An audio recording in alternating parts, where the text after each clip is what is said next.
अस्सलाम वालेकुम। मैं सैयद अली रज़ा काज़मी आपके साथ बात करूँगा कपूला अप्रोच की।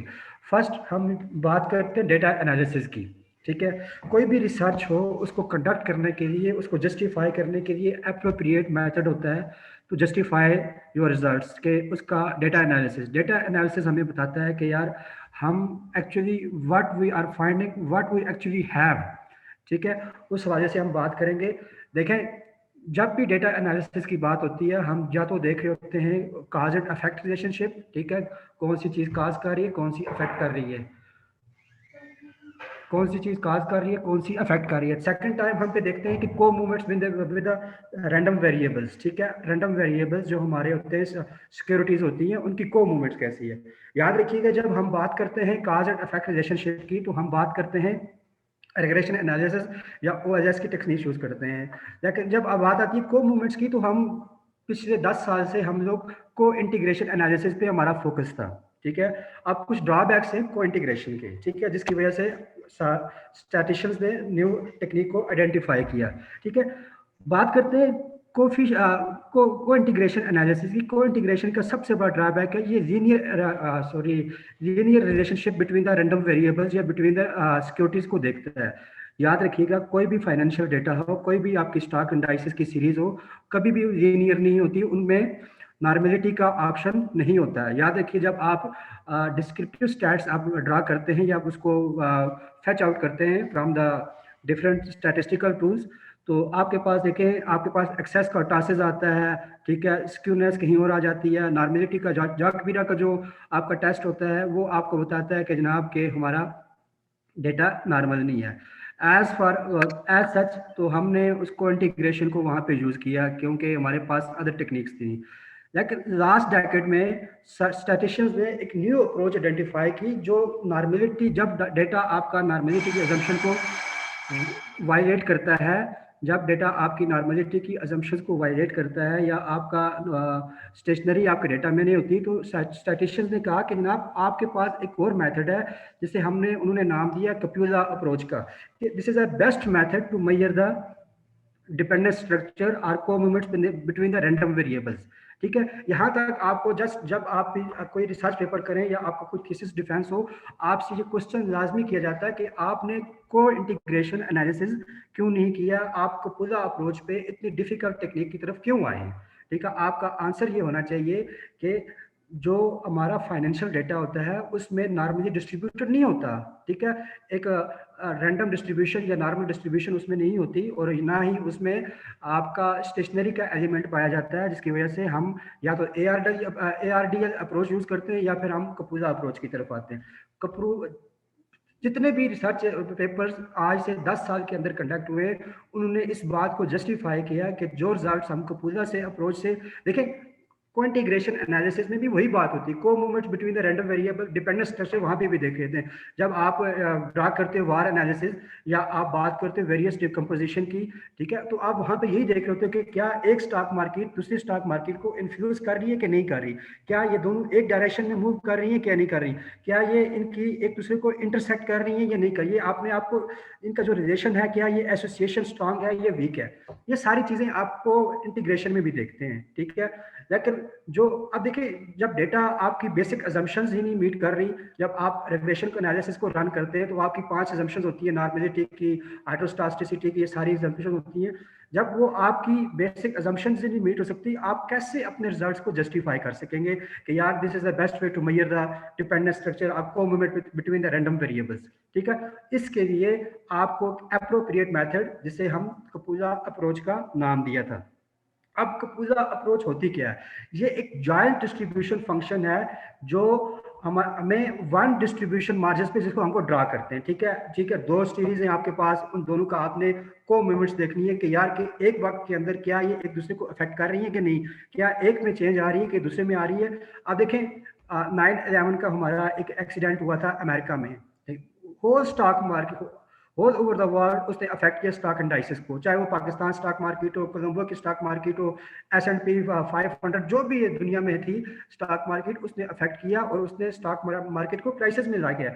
इसलिए ये इकोनॉमिक जस्टिफिकेशन ये भी है, जब भी कहीं भी आपकी एक मेजर इकानमी डिस्टर्ब होती है उसकी वजह से आपकी जो फार्मिंग इकोनॉमीज होती हैं, जो मर्जिंग इकोनॉमीज होती हैं, वो भी आपकी इन चीज़ों से इफेक्ट होती हैं। अब उस एसोसिएशन को जब हम मेजर करते हैं तो उसके लिए हम यूज़ करते हैं कपूला अप्रोच। बेसिकली कपूला अप्रोच मेजर करता है dependence structure between the variables. अब देखिए कोरिलेशन भी तो यही काम कर रहा है। Why we are going to the for the copula approach, इसका बेसिक आंसर यही है कि जो जो हमें बताता है कोरिलेशन, वो डिग्री ऑफ द एसोसिएशन बताता है।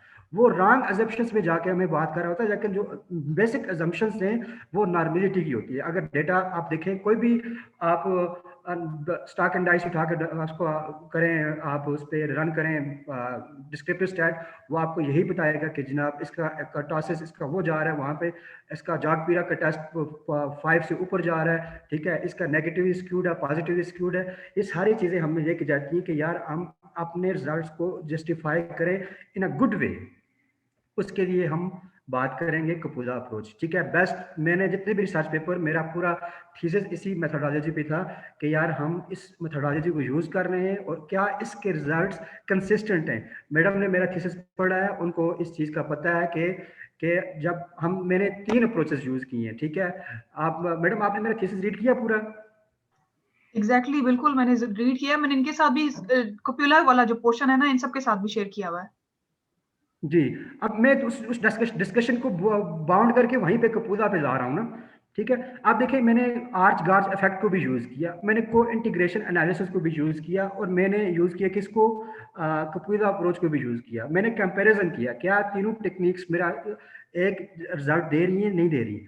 मैंने जब रिजल्ट्स कंडक्ट किए, आर्च गार्च स्पिल ओवर एनालिसिस मैंने कंडक्ट किया, मैंने को इंटीग्रेशन लगाया, उसमें इन्होंने जनाब इन दोनों टेस्ट ने क्या किया, बहुत सी चीज़ों को रॉन्गली फॉल्सली इन्होंने प्रेजेंट किया, ठीक है, कि इसमें शॉर्ट टर्म रिलेशनशिप नहीं है। जब मैंने वार एनालिसिस अपना रन किया, वेरियस डिकम्पोजिशन की बात की, तो उन्होंने उस टेस्ट ने मुझे यही निकाल के दिया कि इसमें शॉर्ट टर्म रिलेशनशिप नहीं है।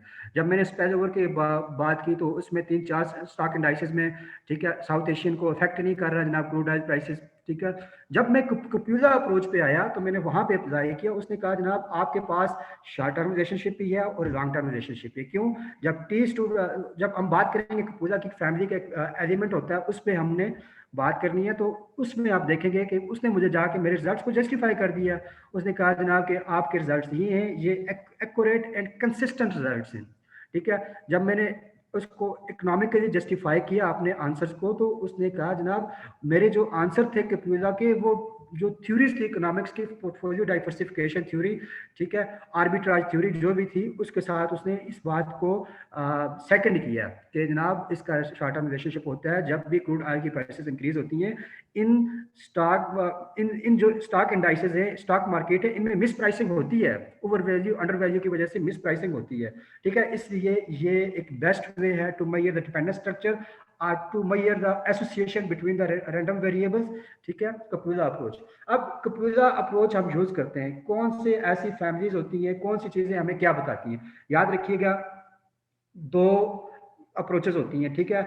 एक का नाम है कपूला अप्रोच एंड दूसरा एथमेटिक कपूला अप्रोच, ठीक है। जो एलिपैटिकल कपूलाज होते हैं उसमें 2 कपूलाज हैं, ठीक है। उसमें एक गाजियन कपूला है, एक स्टूडेंट टी कपूला, ठीक है। जब एथमेटिक कपूला की बात करते हैं तो हमारे पास 3 कपूलाज आते हैं, उसमें गुम्बल कपूला आ जाता है, फ्रैंक कपूला और क्लेटन कपूला। जहां से भी आपको क्वेश्चन राइज हो, आप काइंडली आप मुझसे क्वेश्चन कर सकते हैं, हम उस एक चीज को प्रॉपर डिस्कशन को साथ लेके जाएंगे, ठीक है।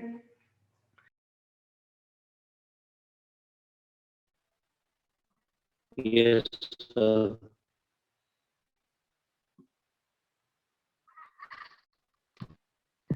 अली आपका माइक अनम्यूट हो गया। जी जी, अब ठीक है, अब ठीक है, अब ठीक है। वो आवाज माइक मुझे लग रहा था अनम्यूट है आपका, अब ठीक है। ठीक है। अब हमने बात की गाजियन कपूला, स्टूडेंट टी कपूला, कंबल कपूला, फ्रैंक कपूला और क्लेटन कपूला। हर कपूला एक डिफरेंट फंक्शन मेजर कर रहा होता है, ठीक है। जैसे हम बात करते हैं गाजियन कपूला की, ये नॉर्मल डिस्ट्रीब्यूशन को रिप्रेजेंट करता है, ठीक है, कि डेटा इज नॉर्मल। जब भी आपका डेटा नॉर्मली डिस्ट्रीब्यूटेड होगा, आपका ये सिग्निफिकेंट हो जाएगा, ठीक है। ये आपका बेस्ट वे होगा कि ना डेटा नॉर्मली डिस्ट्रीब्यूटेड, आपके पास ये सिग्निफिकेंट हो जाएगा।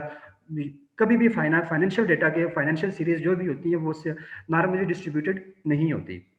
उसके बाद स्टूडेंट टी कपूजा, ये हमें ये बताता है कि both series of the data moves in a one direction, ठीक है। Data is identical in nature. जब आप इसको स्टैटिस्टिक में इसको नाम देंगे तो आप कहेंगे data is identical in nature, के दोनों सीरीज आपस में एक तरफ मूव कर रही है, ठीक है।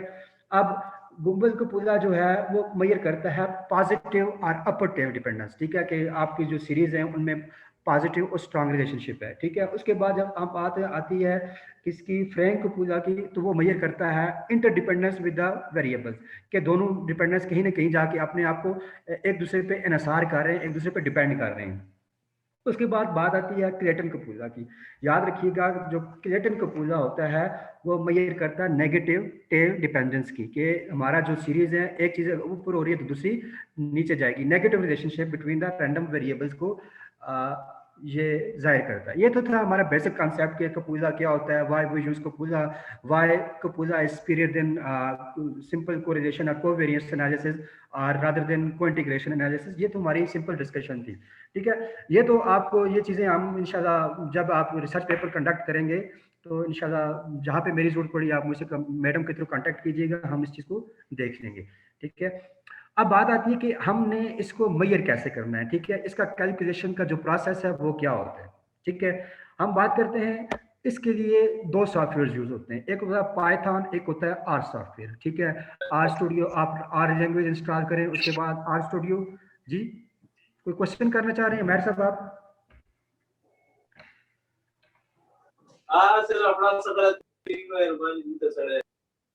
सर आपकी आवाज क्लियर नहीं आ रही। अली आप कंटिन्यू करें, I think he doesn't have any question, वो उसको पता नहीं था उसका माइक अनम्यूट था। ठीक हो गया, ओके मैडम।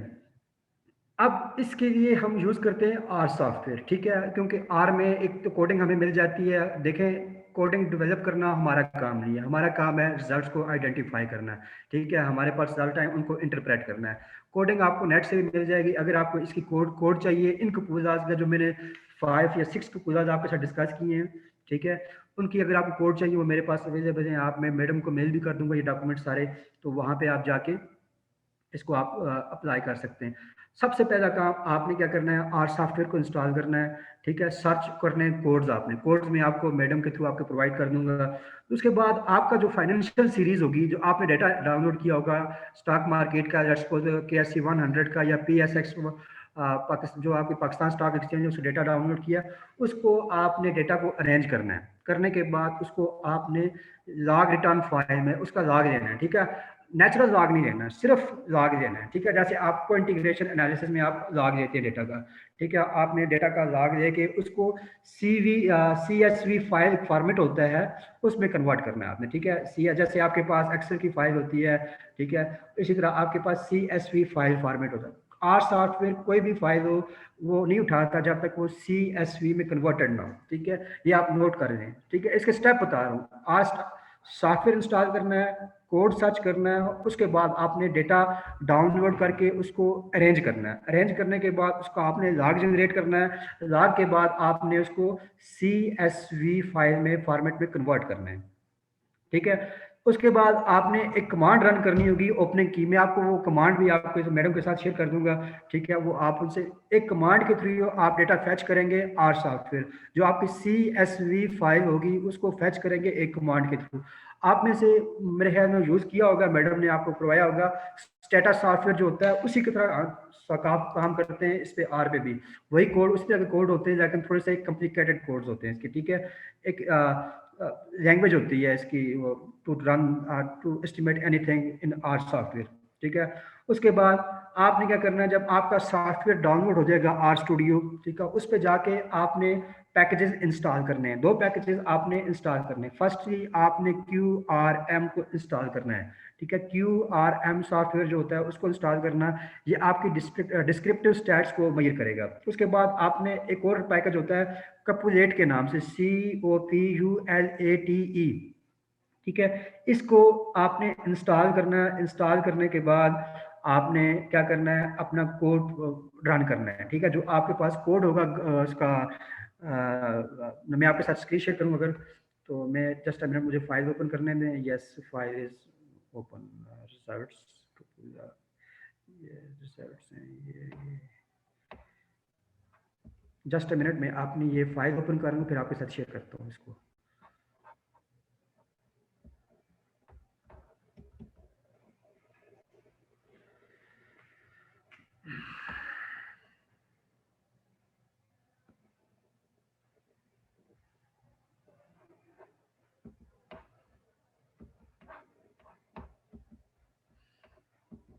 ये आपकी स्क्रीन पे शेयर नजर आ रहा है आपको, ये फाइल जो मैंने ओपन की है? जी जी नजर आ रही है जी। ये देखें, इस पे भी इन्होंने स्टेप्स फॉलो किए हुए हैं कि जनाब सबसे पहला क्या करना है, पैकेज इंस्टॉल करना है आपने, ठीक है। कपूला का कपूलेट्स के नाम से होगा, उसके बाद एफ कपूला का पैकेज होगा, उसके बाद QRM इंस्टॉल करना है। इंस्टॉल करने के बाद आपने क्या करना है, अपनी सीरीज को रन करना है, ठीक है। इसका मतलब आपने डेटा फैच करना है।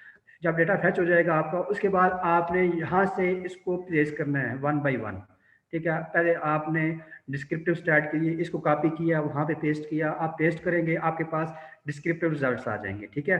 जब आपके पास ये आ जाएंगे फिर आपने यहाँ से पेस्ट करना स्टार्ट कर देना, ठीक है। मैं इसको हाईलाइट कर रहा हूँ, ये देखें, ये पोर्शन आपने क्या करना है, कॉपी करना है, वहाँ पे पेस्ट कर देना। ये आपकी रताओं की वैल्यू कैलकुलेट करके आपके सामने रख देगा। उसके बाद फिर वो क्या करेगा, ये देखें आपके पास रताओं की वैल्यू आ जाएगी, जो फिर आपका पैराग्राम पार के की वैल्यूज कैलकुलेट करेगा। ये स्टैटिस्टिकल टर्म्स हैं, ये हमारे कंसर्न नहीं है, हमारा कंसर्न रिजल्ट्स के साथ होता है, ठीक है। उसके बाद ये वन बाय वन कपूला को, ये देखें आप लिखा होगा यहाँ पे एडजस्टमेंट गाजियन इंटरकोर्स, ठीक है। मैं हाईलाइट कर देता हूँ।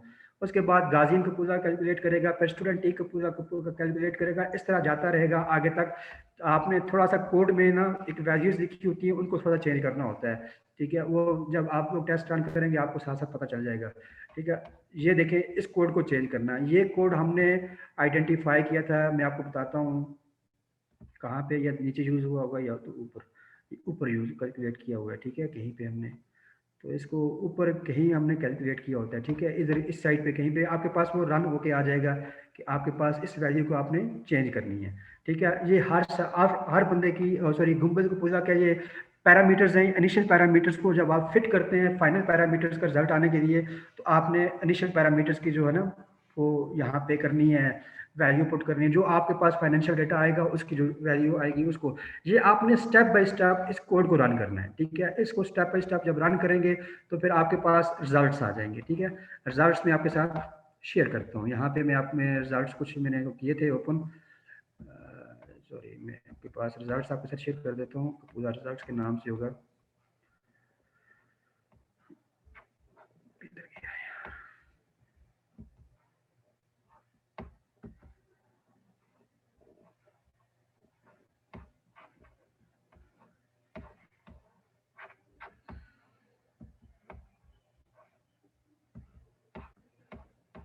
ये देखें जी, आपके साथ स्क्रीन नज़र आ रहा है आपको, रिजल्ट्स की जो फॉर्मेट ये आपके सामने आ जाएगा, ठीक है। मैं आपके साथ शेयर करता हूँ इसको टॉप से, ठीक है। ये जनाब आपके पास ये आ जाएगा, क्या चीज़, आपका रिजल्ट्स इस तरह कुछ आएंगे आपके पास। जिस तरह आपके पास ई व्यूज़ में रिजल्ट्स कैलकुलेट होकर एक टेबल की फॉर्मेट में होते हैं, नो, यहाँ पे नहीं होता। यहाँ पे आपने वैल्यूज़ को पिक करना है वन बाय वन। ये देखें, डिस्क्रिप्टिव स्टैट की वैल्यूज़ आ गई हैं, ठीक है। मिनिमम लिमिट आ गई, ठीक है। उसके बाद मीडियन, ये थर्ड क्वार्टाइल, मैक्सिमम, ठीक है। स्टैंडर्ड डेविएशन की वैल्यू ये आ गई, ठीक है। स्क्यूनेस के आपके पास यहाँ पे ये आपने वैल्यूज को पिक करनी है यहाँ से, ठीक है। ये नजर आ रहा है ना आपको स्क्यूनेस लिखा हुआ, ये देखें, मैं इसको हाईलाइट करता हूँ, ठीक है। ये स्क्यूनेस की वैल्यू यहाँ पे, स्टैंडर्ड डेविएशन की वैल्यू आप ये देखें यहाँ पे कैलकुलेट हुई है। वो जिस तरह आप ई व्यूज पे काम करते हैं इस तरह कैलकुलेशन करके आपको नहीं देगा, बल्कि आपने वैल्यूज पिक करनी होगी यहाँ से, ठीक है। उसके बाद जब आप नीचे आएंगे, इसको रन किया आपने, आपके पास ये रिजल्ट्स आ जाएंगे, इस तरह के रिजल्ट्स आपके पास आएंगे, ठीक है। ये सीरीज जो रन की हुई है उसने, ठीक है, ये साथ साथ आपको दे देगा रिजल्ट्स, ठीक है। ये आपके पास सीरीज आ जाएंगी और उसके बाद आपके पास पैरामीटर्स के रिजल्ट्स आ जाएंगे। इनिशियल पैरामीटर्स देखें, यहाँ पे इनिशियल पैरामीटर का रिजल्ट आ जाएगा, ठीक है। ये आपके इनिशियल पैरामीटर के रिजल्ट्स आ गए, ठीक है। उसके बाद फिर फाइनल पैरामीटर के रिजल्ट्स आ जाएंगे। फिर आपके पास टेल डिपेंडेंस, जो हमारा मेन कंसर्न होता है वो टेल डिपेंडेंस क्या है कि कौन सी टेल। ये देखें, यहाँ पे इसने कुछ डेटा में एरर आया था जो मैं रात को कैलकुलेट कर रहा था, तो ये देखें आपके पास अपर एंड लोअर टेल के आपके पास रिजल्ट्स दिए होंगे। ये आपने यहाँ से पिक करके वहाँ पे एक टेबल फॉर्मेट बनाना है आपने।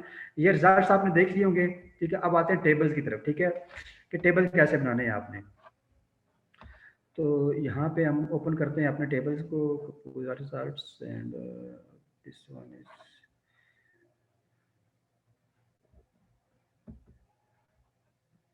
ठीक है। मैं आपके साथ स्क्रीन शेयर करता हूँ, स्लाइड्स में ही मैंने ओपन कर दी है, चलो उसी से हम अपना अंडरस्टैंडिंग दे देते हैं अपनी, ठीक है। Excuse me sir. जी जी, हुक्म करें सर। ये इनिशियल पैरामीटर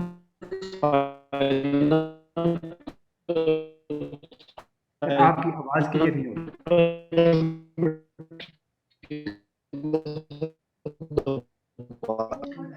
जुल्करनैन, आपकी आवाज ब्रेक हो रही है, आप दोबारा पूछ लें। तो इनिशियल पैरामीटर कैसे हम सर, आपकी आवाज मेरे तक बिल्कुल नहीं पहुंच रही, ठीक है। Zulqarnain, if you can type your question sir आ रही है बात? अब आ रही है। सर मैं पूछ रहा था कि आप इनिशियल पैरामीटर फाइनल पैरामीटर का दोबारा से एक्सप्लेन कर सकते हैं? फाइनल पैरामीटर हमने कैसे कैलकुलेट किया? इनिशियल पैरामीटर तो कैलकुलेट हो जाता है, फाइनल पैरामीटर की समझ नहीं देखिए सर, ये एक स्टैटिस्टिकल प्रोसेस होता है। यहाँ पे अगर मैं आपको सर रिजल्ट दोबारा शेयर करूँ, देखें ये किधर की फाइल हमारी, ठीक है। मैं आपके साथ दोबारा शेयर करता हूँ ये फाइल, ठीक है। ये अब हमारे पास में एक मिनट बैकएंड पे चले जाते हैं हम लोग, कपूर रिजल्ट्स, ठीक है। ये हम आपके साथ ये फाइल शेयर हो रही है, ठीक है। मैं आपको बताता हूँ कि कैलकुलेशन कैसे कर रहा है, ठीक है। ये एक स्टैटिस्टिकल फार्मूलाज यूज़ करता है, डिफरेंट फार्मूलाज यहाँ पे ये यूज़ कर रहा होता है, जो हमारा जिनसे हमारा कंसर्न नहीं होता है। ये स्टैटिस्टिक का एक कोड रन होता है, उसके जरिए ये कैलकुलेशन कर रहा होता है, ठीक है। अब मैं आपको बताता हूँ, ठीक है। ये पार के लिए का फार्मूला इसने लिखा हुआ है, ठीक है। माइनस इंटू 2 मल्टीप्लाई बताओ डिवाइडेड बाई 1 माइनस बताओ, ठीक है। ये स्टैटिस्टिकल फार्मूला है, इनसे कंसर्न नहीं है। कंसर्न हमारा रिजल्ट से होता है, ठीक है, कि इनिशियल पैरामीटर्स कैलकुलेट हो गए, उनको हमने इंटरप्रेट कैसे करना है, ठीक है। उसके अंदर हमने जाके इन चीज़ों को देखना होता है, ठीक है। ये हमारे पास ये कैलकुलेशंस होती हैं, स्टैटिस्टिकल फार्मूलाज लगे होते हैं, उनसे हमारा कंसर्न नहीं होता। हमारा कंसर्न होता है जो हमारे पास रिजल्ट्स आ गई, कोड ही जो हमारा एक्चुअली वो फार्मूलाज होते हैं इसको कैलकुलेट करने के लिए, ठीक है। ये मैं अपने टेबल्स जो मैंने प्रेजेंटेशन में प्रिपेयर किए थे, ये आपके साथ में शेयर करने लगा हूँ, ठीक है। ये देखें इनिशियल पैरामीटर्स, फाइनल पैरामीटर्स, ये कोएफिशिएंट्स होते हैं इसके, ठीक है। जो हमारे पास जैसे आप लैम्डा का जब आप रिग्रेशन रन करते हैं तो आपके पास कोएफिशिएंट की वेरिएबल्स आपके वैल्यूज आ जाती है। ये सिर्फ ये स्टार्ट में हमारा कोएफिशिएंट ये था क्या, इसके बाद ये चेंज हो गया, कहाँ पे गया, नेगेटिव चेंज है पॉजिटिव चेंज है, उस हिसाब से हम इसको इंटरप्रेट करने की तरफ जाएंगे, ठीक है। उसके बाद आपने इस तरह के टेबल्स प्रिपेयर करने हैं, किस लिए, अपनी जो आपका रिसर्च प्रपोजल होगा या रिसर्च पेपर जो भी आपका थीसिस होगा उस पे आपने ऐसे इन चीज़ों को प्रिपेयर करना है, ठीक है। अब इसकी इंटरप्रिटेशन के हवाले से आते हैं कि कैसे इस पे कर, देखें इसमें एक लॉग लाइक्लीहुड, ये सारी वैल्यूज जो होती हैं लॉग लाइक्लीहुड, ये इसलिए होती हैं कि जब आप लोग टेबल, जब आप डेटा रन करते हो, डेटा के रिजल्ट्स आपके पास आपकी जो एक्सपेक्टेशंस होती हैं उसके हिसाब से नहीं आ रहे। फिर मैडम को पता हो, शायद हम जो होते हैं रिसर्चर्स होते हैं वो डेटा इंजीनियरिंग करते हैं, ठीक है। वो डेटा को रिजल्ट्स को मैनिपुलेट करते हैं ताकि हमारा रिसर्च पेपर एक्सेप्ट हो जाए, ताकि हम लोग क्या करें, हमारे पास रिजल्ट सिग्निफिकेंट आ जाए। ये मैडम इससे काफ़ी अच्छी तरह बेहतर जानती होंगी कि डेटा इंजीनियरिंग क्या होती है, ठीक है। कुछ हमने भी ये टेक्निक इस्तेमाल की थी 2 बार, लेकिन ये है कि just that is very wrong, that is very wrong approach, कि जो आपके पास ट्रू एंड फेयर रिजल्ट्स होते हैं वही आपने प्रेजेंट करने होते हैं, ठीक है। ये इसलिए लॉग लाइक्लीहुड की वैल्यू लिखते हैं ताकि हम जब इनिशियल पैरामीटर्स, लॉग पैरामीटर्स, ये इसकी बेस पे कैलकुलेट होते हैं, ठीक है। ये वैल्यू पुट होती है, अगर ये वैल्यू कहीं ऊपर नीचे हुई होगी तो या इनिशियल पैरामीटर्स या डिपेंडेंट स्ट्रक्चर की हमने अपने वैल्यूज को चेंज किया होगा तो हमारे रिजल्ट्स यहाँ से हमें पता चल जाएगा यार इसकी ये वैल्यू है और यहाँ पे ये होनी चाहिए, ठीक है।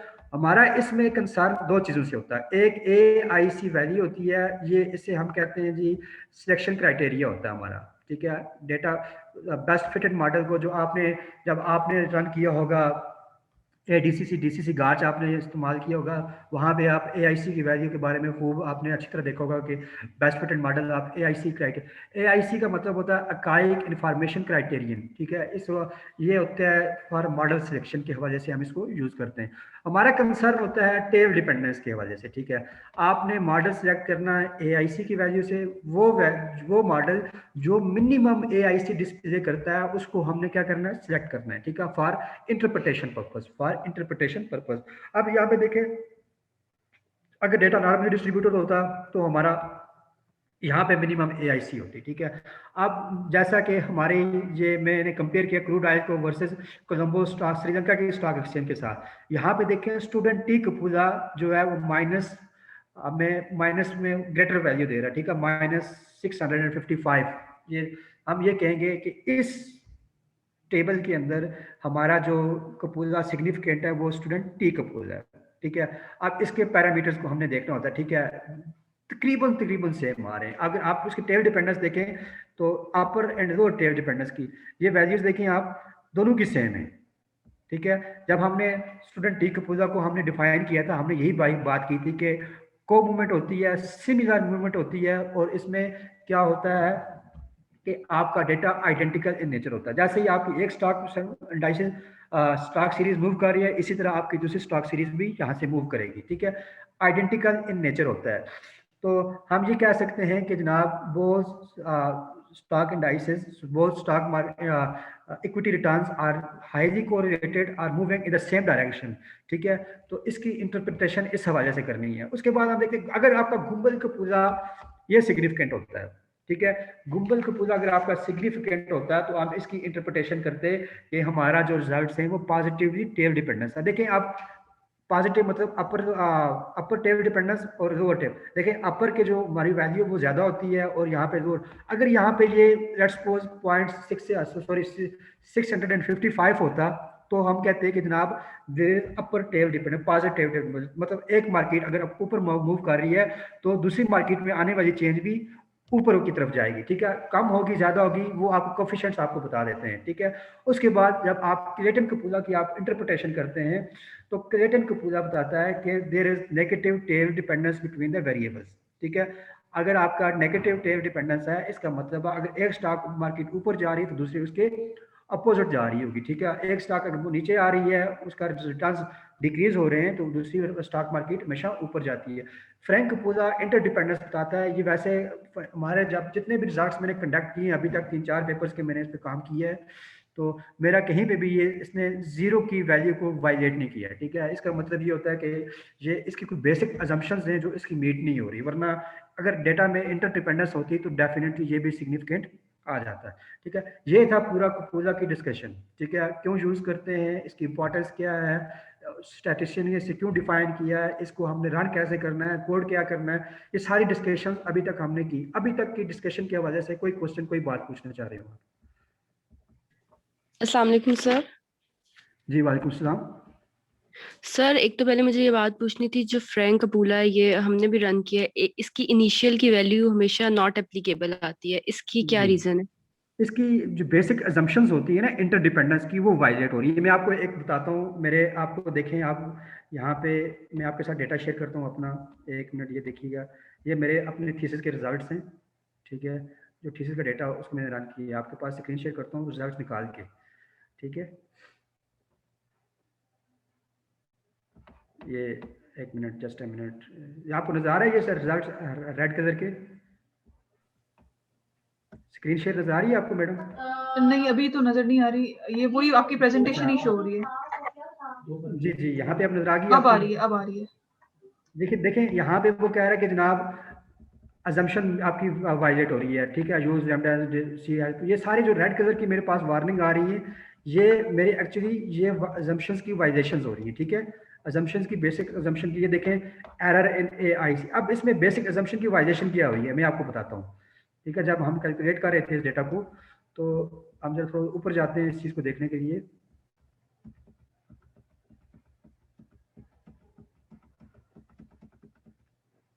बांग्लादेश, ठीक हो गया जी। ये आपका डेटा आ गया। एक्चुअली सॉरी, मैं आपको ज़रा थोड़ा सा एक बताता हूँ इसमें हमारी मिस्टेक क्या थी। यहाँ पे देखें the could not find pair function pair, ठीक है, कोई फंक्शन पेयर था इसलिए इसको फाइंड नहीं कर सकता। इसके मतलब है जो हमारी रताऊ की वैल्यू हम कैलकुलेट करते हैं ऊपर, ठीक है, यहाँ पे एक वैल्यू कैलकुलेट की होगी रताऊ की, थोड़ी नीचे होगी, वो माइनस में आ रही थी, वो कम आ रही थी, ठीक है। अगर वो वैल्यू कम हो रही हो तो क्या होता है, हमारी बेसिक असम्पशंस वायलेट हो जाती है, तो फिर हम उस चीज़ को हम लोग क्या करते हैं कि उसको हम इंटरप्रेट कर देते हैं अपने थीसिस के अंदर या अपने रिसर्च पेपर में, because the basic assumptions of this parameter has been violated, so this parameter will not be included in our discussion और इंटरप्रिटेशन, ठीक है। इसको आपने इंटरप्रेट कर देना है कि हमारी जो बेसिक असम्पशंस हैं वो वायलेट हो रही थी। जी नेक्स्ट क्वेश्चन प्लीज। सर ये एक क्वेश्चन है कि ये लेमडा जहाँ पे आ रहा है कि लेमडा यूज इंस्टेड, सर इसमें जब मैंने रन किया तो काफी सारी जगह उन्होंने लेमडा यूज करके उसकी वैल्यूज दी हुई है, जैसे टी स्टूडेंट में देखे ना तो उसमें लेमडा यूज करके वैल्यूज दी हुई है, तो इसको हम कैसे इंटरप्रेट करेंगे और इसकी वैल्यूज फिर हम कैसे पिक करेंगे टेबल के लिए? आप आए लैम्डा, ना सॉरी, आपका लैम्डा लैम्डा हमारा कंसर्न नहीं होता। हमारा initial parameter, final parameters, log likelihood, upper tail dependence, lower tail dependence और एआईसी वैल्यूज होती हैं। इन चीज़ों को हमने पिक करना होता है, तो लैम्डा से हमारा कंसर्न नहीं है। हमारे पास अगर ये रिजल्ट्स हमारे सही आ रहे हैं तो हमें बाकी चीज़ों से कंसर्न नहीं होना चाहिए। और सर ये जो केंडॉल टाओ और रताओ की वैल्यूज हैं, इनका जी। जो हम टेबल बनता होता है उसके लिए सर वैल्यूज जो हम पिक करते हैं उसमें हम रो की वैल्यूज पिक करें या फिर केंडॉल टाओ की वैल्यूज पिक करनी है? नहीं, देखिए, आप जब डिपेंडेंस स्ट्रक्चर मेजर कर रहे हैं आप लोग, तो देखिए मैं अपना थीसिस ओपन करता हूँ, आपके साथ शेयर करता हूँ, ठीक है। ये अगर आपको नजर आ रहा हो, मैं एक मिनट, जस्ट मिनट, मैं आपको टेबल निकाल के फिर आपके साथ ये चीज़ें शेयर करता हूँ, ठीक है। Various decomposition, copula approach, yes.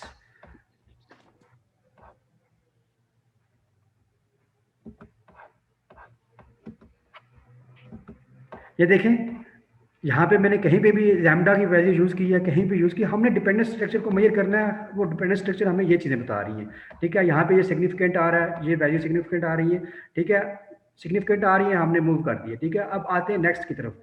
अब मैं ये देखें, ये मेरा यहाँ पे इसकी गुम्बद कपूला की अजम्पशंस वायलेट हो रही थी बांग्लादेश के, जहाँ पे हमने बात की थी, ठीक है। यहाँ पे मैंने क्या किया, assumption violated, assumptions violated, assumptions violated. अब नीचे जाके मैंने इसको इंटरप्रेट कर दिया, ठीक है। अगर आप नीचे देखें तो ये यहाँ पे देखें आप, ड्यू टू नेगेटिव, ये देखें, ये इसको आप रीड करें ज़रा, नज़र आ रहा है ना आपको? Yes sir. इसको अगर आप रीड करें, मैं आपके साथ शेयर करता हूँ इसको। Due to the negative value of रताऊ -0.00 जो भी थी, final parameter are not calculated as a result of further calculation of dependent structure and the value of selection criteria is not calculated because of this negative value which violate the assumptions of Gumbaz Kapula. However, the study is concerned with the best Kapula which shows minimum AIC. इसके अलावा जो भी हमारे पास कपूलास होंगे minimum AIC वाले, उनको हम pick कर लेंगे, ठीक है। जो आपका प्रीवियस क्वेश्चन था उसको हमने यहाँ से जस्टिफाई कर लिया है। जी, एनी क्वेश्चंस मोर? और ये सर एक और पूछ, जी जी ठीक है बिल्कुल पूछो। सर ये आपने कहा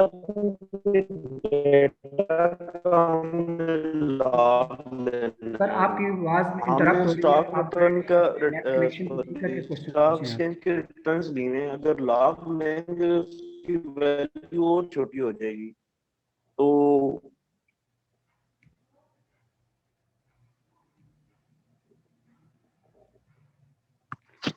सर आप आ रही आवाज? अभी आपकी आवाज के लिए क्वेश्चन पूछिए प्लीज। हेलो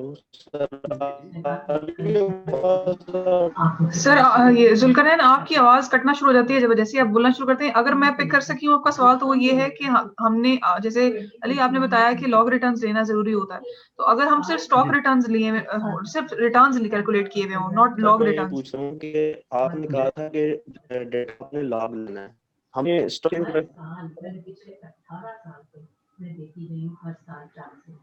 जुल्करनैन भाई, आई थिंक सो आपके इंटरनेट में कहीं ना कहीं मसला आ रहा है जिसकी वजह से आपका क्वेश्चन में पिक नहीं कर रहा।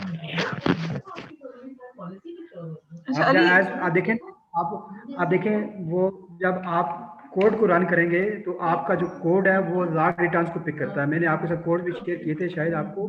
ये इसकी बेसिक असम्पशन होती है, जब भी आप को मूवमेंट्स को करते होते हैं तो आप डेटा को लॉग रिटर्न में कन्वर्ट करते हैं। ठीक है, मैं आपके साथ कोड की दोबारा फाइल शेयर करता हूँ, ये देखें जरा आप। अच्छा अली, अगर हमने लॉग रिटर्न्स की बजाय सिर्फ रिटर्न्स कैलकुलेट किया हो और हमारा डेटा रन हो रहा हो, तो मतलब is there any issue with that? नहीं देखिए मैडम, उसमें ये होता है कि वो डिफरेंस क्रिएट कर देता है, वो आप डिफरेंस देख रहे होते हैं, आप उसकी को मूवमेंट्स नहीं देख रहे होते हैं। लॉग रिटर्न एक्चुअली आपका डिफरेंस क्रिएट कर देता है कि आप दो सीरीज की तरफ डिफरेंस देख रहे हैं। जब लॉग रिटर्न की बात करते हैं तो फिर मूवमेंट देखता है। आप देखें, जब आप लॉग रिटर्न कैलकुलेट करके आप सीरीज को ड्रा करते हैं तो देखें दो लाइंस पैरेलली मूव कर रही होती हैं। आप डेटा को रन करें ना, आप देखें पैरेलल, वो आपकी को मूवमेंट्स को आइडेंटिफाई कर रही हैं। जब आप नेचुरल लॉग लेते हैं या डिफरेंस देते हैं तो आपका बिटवीन टू सीरीज आप डिफरेंस चेक कर रहे हैं कि यार how much this series are different from each other. तो वो आपके रिजल्ट्स जस्टिफाइबल नहीं होते, वो आपके एक्यूरेट रिजल्ट्स नहीं होते, अप्रोप्रिएट और एक्यूरेट रिजल्ट्स नहीं होते। आई थिंक जुल्करनैन साहब का भी यही क्वेश्चन था। जी यही क्वेश्चन था, इसलिए मैंने पूछा। वो जब आप देखें ना, अगर आपके साथ में देखेंगे, मैं आपके साथ एक लाइन शेयर करूंगा कोड की, ठीक है, वो आपको ये बेसिक असम्पशन ही इसकी ये आती है। ये आपके पास शेयर होगी फाइल, यहाँ पे इसको आप रीड करें तो ये देखें ये कोड लिखा हुआ है, reading the data log returns. ठीक है, ये सिर्फ लॉग रिटर्न जब आप पूरा रन कर रहे होते हैं, जब डिपेंडेंट स्ट्रक्चर देख रहे होंगे, ठीक है, तो आपका data must be in log returns होना चाहिए। ठीक है, लॉग रिटर्न्स फॉर्म में होना चाहिए। ठीक है। तो कोई भी असिस्टेंट, जब आप डेटा रन करें, कोई भी मसला परेशानी हो तो आप मैडम के थ्रू आप मुझसे रब्ता कर सकते हैं, इंशाल्लाह हम बेस्ट सोल्यूशन प्रोवाइड। मैंने अपने 2 रिसर्च पेपर पाइपलाइन में डिपेंडेंस मैं उसको भी वाइंड अप करने लगा हूं। तो इंशाल्लाह अच्छी पेपर प्रोड्यूस आने वाला जो ट्रेंड है आपका। अगर हम रिटर्न्स पे लॉग रिटर्न लेंगे तो वो डेटा बहुत छोटा नहीं हो जाएगा सर? जी सर, अगर हम रिटर्न्स पे लॉग रिटर्न लेंगे तो डेटा तो बहुत छोटी वैल्यू हो जाएगी उसकी, इससे कोई डिफरेंस नहीं होगा रिजल्ट्स पे। हमारा कंसर्न नहीं है, हमने बेसिक अजम्पशंस को देखना होता है। हमारी बेसिक अजम्पशन जब भी डिपेंडेंट स्ट्रक्चर या कॉन्टिग्रेशन एनालिसिस यूज करते हैं या आपको पूरा अप्रोच यूज करते हैं, तो आप क्या करते हैं, लॉग रिटर्न्स पे यूज करते हैं। ठीक है, जब आप डिफरेंस क्रिएट करते हैं या आर्ट गार्ड्स फैमिली को देखते हैं या आप डीसीसी गार्ड्स की अप्रोच यूज करते हैं, तो फिर आप डिफरेंस क्रिएट करके वहाँ पे नेचुरल लॉग लेके आप चीजों को देख रहे होते हैं। ठीक है, वैल्यू छोटी बड़ी होना हमारा कंसर्न नहीं, हमारा कंसर्न है जो बेसिक असम्पशंस हैं, जो बेसिक मटेरियल है, वो हमारा एक्यूरेट होना चाहिए। पैरामीटर आपका पॉजिटिव में आ रहा है और फाइनल पैरामीटर आपका नेगेटिव में आ रहा है, तो मैं इसको कैसे इंटरप्रेट करूं? ठीक है, आपने सबसे पहले देखना कि क्या इनिशियल पैरामीटर नेगेटिव पॉजिटिव आ रहा है, क्या देखें वहां पे वो पूरा आपका सिग्निफिकेंट है तो आप इंटरप्रेट करें। अगर सिग्निफिकेंट है, देखें आपका दोनों सीरीज आपस में अपना अपोजिट डायरेक्शन में मूव कर रही है। ठीक है, अगर ऊपर जा रही है तो पॉजिटिव, आप नेगेटिव है तो आप उसको देखेंगे, आप रिजल्ट के हिसाब से अपने आप को जस्टिफाई करेंगे कि यार अगर रिजल्ट आ रहा है पॉजिटिव है, नेगेटिव है, सिग्निफिकेंट है, तो आप उसको सिमिलर रिजल्ट नहीं है बल्कि आपका क्या है, अपोजिट डायरेक्शन में मूव कर रहा है वो। तो मैं इसको ऐसे इंटरप्रेट कर सकता हूँ कि हमारा जो इनिशियल पैरामीटर वो पॉजिटिव है और फाइनल पैरामीटर नेगेटिव है। तो पैरामीटर जब आप बात करते हैं, हम पैरामीटर्स की बात नहीं कर रहे होते, हम अपने इकोनॉमिक डेटा जो हमारे पास फाइनेंशियल सीरीज होती है उसकी जस्टिफाई करना होता है। ठीक है, हाँ, आप ये हो सकता है कि आपने फाइनल पैरामीटर या इनिशियल पैरामीटर का रेफरेंस क्रिएट कर सकते हैं कि जनाब ये चीजें पॉजिटिव नेगेटिव थी, इसलिए फाइनेंशियल सीरीज हमारी ये कह रही है। चलिए सही है सर, सही हो गया। Okay sir, thank you. यही क्वेश्चन थे मेरे, thank you so much.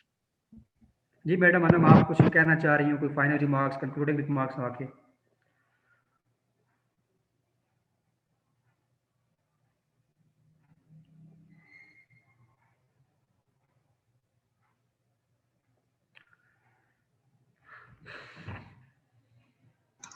Thank you so much Ali, बहुत शुक्रिया आपका, आपने तो हमारी मुश्किल आसान कर दी। अल्लाह आपको जज़ा दे। आई होप के स्टूडेंट्स के काफी सारी क्वेरीज और क्वेश्चंस भी सॉर्ट आउट हुए होंगे, because we were experimenting this for the first time, और आपके इस वर्किंग को बेसिस बना के हम लोग अपना काम कर रहे थे। जो हमारे टॉपिक्स हैं, हमारी जो स्टडीज हैं, उसको हम देख रहे थे। तो बेंचमार्क आपको बनाया हुआ था, तो ऊपर से अल्लाह की मेहरबानी ये हुई कि आपसे हमारा राब्ता हो गया और आपने हमें टाइम दे दिया। Thank you so much, actually बहुत ये था शुक्रिया। ना कि जो भी काम होता है वो फर्स्ट टाइम ही हम देखिए, मैं जब इंटरव्यू हुआ कि पूरा अप्रोच में यकीन करें, मुझे बेसिक का भी नहीं पता होता था, ठीक है। कॉन्फ़िगरेशन हमने यूज़ की हुई थी, डीसीसी गार्ड्स या डीसीसी गार्ड्स, ये सारे यूज़ किए हुए थे। जब पूरा अप्रोच मेरे सामने डॉक्टर अरशद साहब ने रखी कि बेटा आपने ये काम करना है, जी, तो जी। मैं घर आके जब इसको सर्च करने लगा, यकीन करें मुझे कुछ समझ नहीं आ रहा था। सही। मैंने तकरीबन more than 100 research papers download करके उनकी मेथोडोलॉजी पढ़ी, रीड की, और स्टैटिस्टिक का जो फॉर्म थी वो बहुत डिफिकल्ट थी उनकी। एट द एंड में जाके कहीं जाके मेरे पास एक नॉलेज का बैंक क्रिएट हुआ, फिर मैंने चीज़ें अंडरस्टैंड की, देन मैं अपने थीसिस को वाइंड अप कर सका। नहीं, आपकी जो ये आज की डिस्कशन थी, इट वाज वेरी फ्रूटफुल। इसको सुन के ना काफी सारी जो क्लैरिटी हमें मिली है काफी चीजों के बारे में। अब जैसे जुल्करनैन का एक सवाल था कि रिटर्न्स का लॉग अगर हम लें तो मजीद वाली छूट, तो हम इस पे डरे हुए थे, तो आपने हमें क्लियर कर दिया। मतलब काफी सारी जो छोटी छोटी चीजें हैं ना जिसपे आप स्टक हो जाते हैं, तो देन यू जी गेट जी टू नो, वो उसका क्लैरिटी मिल जाती है। अच्छा, एक छोटा सा सवाल बस, उसके बाद में आपसे इजाजत लेंगे। उससे भी ये बता दें कि जो आपने टेबल एक फाइनल शो किया था जिसमें एक डिग्री ऑफ फ्रीडम का भी जिक्र था, वो हमें क्यों लिखना जरूरी होता है? मतलब वो हम क्यों लिखते हैं उसको? ना लिखें तो? डिग्री फ्रीडम कहता है कि हमें जो हमारा कॉन्फिडेंस लेवल, जैसे आप यूज करते हैं जनाब, जब आप ड्रा करते हैं बेल शेप का, आपको पता जी, जी। मार्जिनल डिस्ट्रीब्यूशन या नॉर्मल डिस्ट्रीब्यूशन की बात करते हैं, 5% कॉन्फिडेंस लेवल। जी, इसी जी। तरह डिग्री ऑफ फ्रीडम आपको मार्जिन होता है कि यार इससे ज्यादा अगर वो वायलेट करता है देन हमारा रिजल्ट जस्टिफाइबल नहीं है, ठीक है, ठीक ठीक है। हो गया, सही, परफेक्ट है। इस चीज को हमें वायलेट कर रहे होते हैं, बता रहे होते हैं उसमें हम degree of freedom. That is not for, that is justification of results की यार इसकी degree of freedom maximum like ये वैल्यू, तो इसके हिसाब से ये वैल्यूज आनी चाहिए। जैसे आपकी डेटा इंजीनियरिंग करते हैं ना रिसर्चर्स, जी, जी। जाके उस पे ARDL अप्रोच पे, तो फिर वहां से पकड़े जाते हैं, फिर उनके रिसर्च पेपर्स रिजेक्ट हो कैंसिल हो जाते जाते हैं। तो हैं। जी, जी। उस वजह से इन चीज़ों ने ये 7 चीज़ें इंक्लूड करनी होती है ताकि आपके जो रिजल्ट्स हैं वो जस्टिफाइबल हो जाए। बिल्कुल ऐसे ही। चलिए, thank you so much Ali, बहुत शुक्रिया आपका। बहुत ओके, शुक्रिया। इट्स अपना ऑनर ख्याल फॉर मी रखिए। To have a great discussion with you guys. Arid University के स्टूडेंट्स ने okay sir, thank hopefully you. आपसे अच्छा बेनिफिट लिया। थैंक यू सो मच, बहुत शुक्रिया। अपना ख्याल रखिए। एंड करते हैं ओके, इसको, थैंक ठीक है? यू। खुदा हाफिज़।